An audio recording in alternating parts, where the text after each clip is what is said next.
CMU with the Wolt Hall Cam. The best Thanksgiving meat is ham. And don't sleep on the Los Angeles Rams. Welcome back to Luke's Lowdown.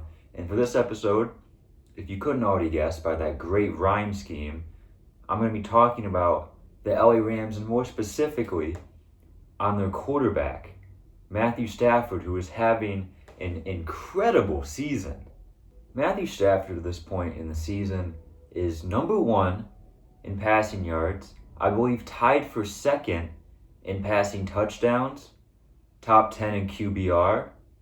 I mean, he's found new life. At the start of the season, everyone thought that, he might not play. His back's hurting him. He's getting injections that pregnant women get. I mean, it's all over the place. But he has really not even skipped a beat. He might be having the best season of his entire career to this point. Maybe you could argue 2011 was better. 2021, when he won the Super Bowl, was better. But this year, at least he's on pace to have the best season of his entire career. And I think that all starts with the 2 wide receivers that he targets the most, Puka Nacua and Davante Adams. Now, Davante Adams, the recent signing from the Rams this offseason, he has been a great addition, not only in being a great wideout himself, but also creating more looks for the best wide receiver in the NFL right now, Puka Nacua, because not only having Puka Nacua, but having Davante Adams as well, means that NFL corners, safeties, the entire secondary, defensive coordinators, they can't just focus on Puka Nacua, because if you single cover Davante Adams, he's going to get open. And you obviously can't single cover Puka Nacua because he has 52 catches through 5 weeks, the most ever. I mean, you may think, Stafford's just force-feeding Puka Nacua and he's going to get an unethical record or something, but when your best receiver is that good, get him the ball. Why mess around and spread out your targets when Puka Nacua and Davante Adams are just so good at catching footballs? I mean, there's no point in throwing to anybody else. I mean, Tutu Atwell has some good catches in there as well, but I mean, Tyler Higbee, their tight end, is injured. So just get the ball to your best guys. And it's been working for the Rams. Ever since Matthew Stafford joined the Rams in 2021 with that trade from the Lions to the Rams in exchange for Jared Goff and a bunch of those draft picks, I think Matthew Stafford's career has taken a complete 180. Not talent-wise, not like performance-wise. I believe that Stafford has always had the talent. He's always been a top 10 quarterback, but he never had the pieces around him, and now he finally does. He did in 2021 when he won the Super Bowl. You could argue that any quarterback would have won that Super Bowl with the team the Rams had, but I disagree. I mean, Jared Goff couldn't win when he had prime Todd Gurley and prime Aaron Donald, and that great team, they only put up 3 points in the Super Bowl to my Patriots. Shout out Tom Brady. But that is besides the point. I think Matthew Stafford finally has the media attention, and being in LA, showing off that talent, winning that Super Bowl, hopefully will get him that Hall of Fame recognition that he's deserved throughout his entire career. I know only 3 Pro Bowls is a disgrace. He should have more.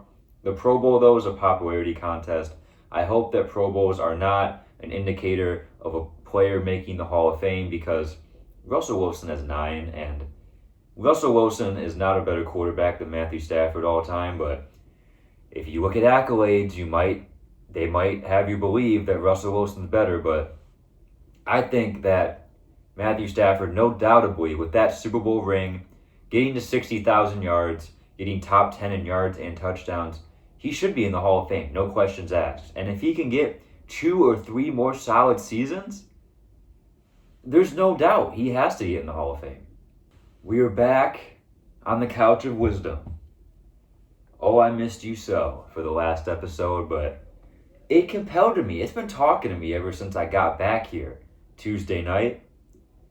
It's given me 3 predictions that I'm just so obligated, so compelled to share with all of you today. That first prediction, Matthew Stafford will finish top 5 in passing yards when the season concludes, and he will be top 5 in MVP voting. Yes, you heard it there. He will be top 5 in MVP voting when it's all said and done. The second prediction, the Rams will win the NFC West. They will make the playoffs. They will win the division for the second straight season. And the third prediction, Puka Nacua will break the all-time receptions record. And what if I say he might break Calvin Johnson's all-time receiving yards record? Some of those predictions, you might call me crazy, but the couch of wisdom, does it ever lie? I don't think so.